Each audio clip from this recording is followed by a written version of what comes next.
Lokhu ke njengoba amaqembu athathwa njengamakhulu kuwona ephakamise labo abathathwa njengabavelele abagaqele ukuhlwitha isikhundla sobumeya kulomkhandlu dolobha. Phakathi kwalaba kubalwa uXolani Khumalo ophakanyiswe iqembu iAction SA njengelizogadla ngaye kwesobumeya kuwona lomkhandlu dolobha. Ukuphakanyiswa kaKhumalo kwesekelwe umholi waleli qembu Herman Mashaba, kanti uhlaka lwentsha lwaleli qembu iAction SA Youth Forum phambilini lwaveza ukwesekela ngokuphelele uqobo kwakhe njengoba ke lwathi lokhu ke kuyisinyathelo esikhombisa ngokusobala ukuzibophezela kweqembu okufukula umphakathi. Namhla ke sinengxoxo ekhethekile naye uXolani Khumalo wale qembu iAction SA. Kanti ke asikutshele imlaleli ukuthi ke soba bukhoma futhi ke kwikhasi lethu leFacebook izindaba zomphakathi Ukhozi FM. Ungakhuluma nathi kuzona izinkundla zokuxhumana ku-X @tumhlaba1. Ngenza ukuthi nombuzo ofuna ukuthi esidlule kuona noma ufuna ukwazi ngaye ngale kwalokho ngasishiyela ivoice note enombolweni engicabanga ukuthi ke usuyijwayele ka Facebook. So Mpokamntungwa sibonga kakhulu mfethu ngesikhathi sakho, sikubingelele ohlelweni abasikubebona. Hayi ngiyabonga kakhulu ngibingelela abalaleli. Okay, so abantu abaningi kubalwa nami njengoba ngikhuluma nawe namhlanje sikwazela lapha kumabona kude usizokuthola. Kwenze kanjani ukuthi usuke kumabona kude ungene kwipolitiki? Ngisho ukuthi angisukile kumabona kude. Sunday lesibeka kuyona bekudlala i-episode yethu yokuqala. Ngisho ukuthi abalaleli mabaxolisa ivoice yami bekade besicula ilanga lonke. Okay. Yes. So ngisawenza lo msebenzi abantu abangazi ngawo. Kodwa ke ngathatha isinqumo sokuthi if ngifuna ukwenza ushintsho ey'ntweni engikhala ngazo noma engikhalela umphakathi kuzona, angizukuhamba ngqongqoza iminyango bangafuni.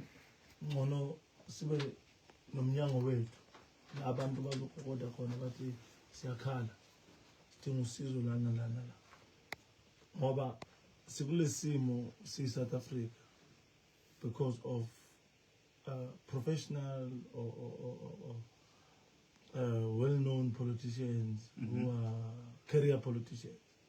So thina singama-activists sifuna ukuthi ngcono siyithathele lento because njalo kumele sikhulume nabo sibancenge, and umsebenzi wethu singama-activities to make sure that we hold them accountable. Okay, yeah, kuhle ukuthi ukuthinte lokho ukuthi ushoshovu activist ushoshovu somphakathi. So ngizama ukulumbanisa lokho ekuthenini uyakwazi ukuthi ungasuka kade ushoshovu somphakathi mhlawumbe ngoba omunye noma abanye bazothi awuzilutho ngepolitiki njengamanje ungene kwipolitiki, so iyadingeka ipolitiki uma uzoba imeya ngamanye amazwi.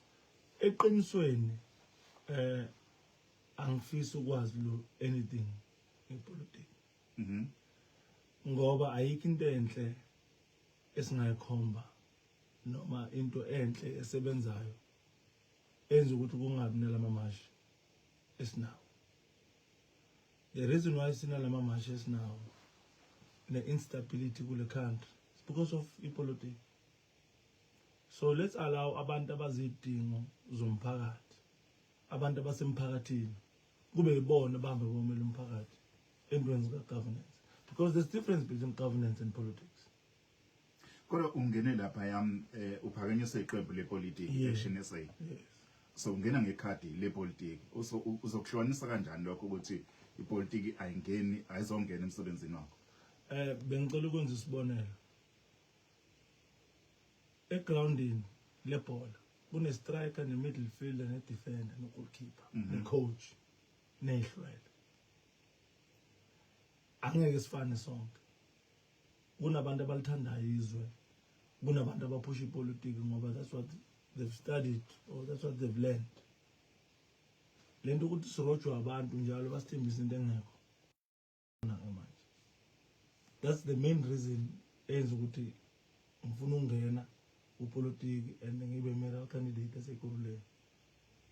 The reason why ekuruleni ihlala kumadlanga commission ineyinkinga, that instability, abantu abayidinga into efana naleyo. Abantu badinga ama services. Lento ukuthi abantu bazoba rich ngeimali sokusebenzela abantu iyona into eyenza ukuthi sibe kule simo sikuso right now. Okay, sazongena kulokho sikubona okungekuhle nokho esibona lapha kwiCommissioner kaJaji uMadlanga ngawo umkhandlu waseRuleni ngokuqhubeka kohlelo. Kodwa engifisa ukuthi mhlawumbe sigxile khona ngenkathi iAction SA ik-approacha ngamanye wasibeza kwena buxolani sifuna ukuphakamisa ukuthi umele iqembu ube yi-mayoral candidate ye-Action SA ba mhlawumbe iziphi izathu abayibekayo ezadala ukuthi hayi okay ngiyakwemukela lokho engisho. To be honest, okuseqinisweni ukuthi ngahamba ngaba Mashaba as an activist. Ngathi kulomsebenzi engiwenzayo ngefoundation yami ngidinga uxhaso because of akekho umuntu ongixhasayo. Wathi Chief, you are doing a great job. Lo msebenzi owenzayo ngaba kuhle uyenza ngama resources we state. Ngayibona nami ngathi kahle I'm spending a lot of money and resources to help the community. Every nabantu abaqashiwe or getting salaries every month and they're not doing it. So they're not doing it because of they don't have leadership. As a president, Gauteng anti-crime units where I'm commanding more than 23 units. It means the reason why we're able to do this work, there is leadership. So into engibona ukuthi lesimo secrime esikuso as a country, it's not because of criminals are smarter than police officers. We have police officers who are not committed to the job, who are prioritizing their pockets. Ganja. Corruption. Namhlanje sibopha ama-drug dealer 4 namaphoyisa afuna ukusebenza. Namhlanje amaphoyisa afuna ukusebenza sikwazile ukuhamba nawo waboshwa 4 yama-drug dealers. But ama-drug dealers ma-confess bathi kunamaphoyisa siwanika imali. They speak. So kuneyigebengu esiphoyiseni. Kunamaphoyisa aqotha afuna ukusebenza. So that's the reason why umphakathi has lost so much confidence towards the SAPS. That is why umphakathi has lost so much confidence into politics, because there are people that are going into politics nxa ukuthi bafuna ukuceba bona. They don't care ngeyidingo zabantu. They don't care ngeyidingo ze-community yabo. So thina njengabantu esikhulele emphakathini and who understand very well what we need, as young as I am, ngithathe isinqumo nesibindi sokuthi I'm going to stand for this. Okay, so mangibuzo kahle kusho ukuthi une-passion unothando ngokuphepha kwabantu uqinisekisa ukuphepha kwabantu. Mhlawumbe ke sibele emuva kancane nje usitshele ngoba njengoba ngishilo sazi uqhuba nane-Xolani Foundation, Xolani Khumalo Foundation nanohlelo esizokuthola la olwisana nayo indaba yama-drugs njalo njalo. Yini adala ukuthi ube nale ntshisekelo onayo kusebenza ngekhandla uqinisekisa ukuthi abantu baphepha? Ngizokulandisa kancane. Mina ngomunye wengane ezikhuliswe i-social development. Ngomunye wengane ezikhulele kuma orphanages na kuma foster care homes. So I understand the pain. I understand the pain yomuntu ongasa feeling ngathi ufitha in emphakathini. Then seeing my brothers and peers being destroyed by the drug deal, people that I used to look after, whom I felt one day I want to become like this man. Ngimbone abulawa ama-drugs. Ngimbone impilo yakhe destroy ama-drugs. That made me very angry, to be honest. Then I said, we cannot sit as a country because manje yithi insizwe yitho baba manje. We've been growing as young boys, but we've been seeing our role models being destroyed by these things. So ngathatha isinqumo sokuthi ngizoyilwa mina la. So uyilwile ke ngicabanga bekunzima sazongena sigxile kuleya segroleni kodwa ngoba usuzo wayithinta le ukuthi ikuphatha kabi indaba yama drugs la eningizimu Afrika ngikhumbula statement esake sakhishwa amaphoyisa ethi awulona iphoyisa awukho law enforcement agents akumele ngabe wenza lento oyenza kwaphatha kanjani lokho ungayitholi isupport ngamanye amazwi kwesekelwa inhlaka kumele ukuthi izikwesekele ngenkathi uqhuba lemkhankaso obuyiqhuba I'm not a lot of things. I'm not a policeman. I'm not a politician. But I'm getting into the space because I believe, Guti, as a South African, it's my duty. As a South African, it's my duty to make sure that our home stays our home. Angeke uzofika umuntu ongaphandle azomosha egcekeni bese uyathola ukuthi hey athi ngibiza amaphoyisa.